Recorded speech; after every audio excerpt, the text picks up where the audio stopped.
is jy dalk die volgende een wat hierdie vraag vir my wil vra.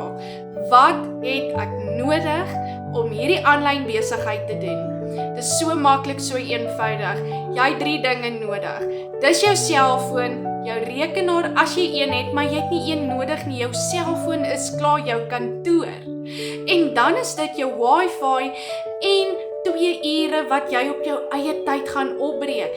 10 minute hier, 15 minute daar, 20 minute weer daar.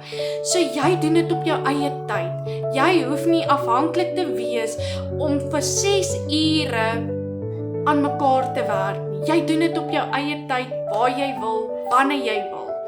Nou jy kyk jou videoetjie deur die dag en jou video gaan vir jou presies wys hoe jy jou eie aanlyn besigheid kan doen en hoe jy jou eie digitale produkte kan create en jy kan dit promote. Ek is 'n doodgewone mamma wat gesê het ek is moeg en siek en sat daarvoor om op net my man se rug te sit en te wag vir sy salaris om in te kom. En nou het ek my eie aanlyn besigheid begin wat vir ons 'n ekstra inkomste bring.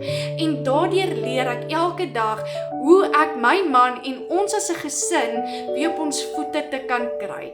Want is jy nie al moeg om vir jou kinders elke keer nee te sê nie? Ek was moeg gewees. Waar staan jy vandag? Hoe voel jy vandag? Want ek was moeg, ek was moedeloos gewees. As jy weet waarvan ek praat, ken jy daai gevoel.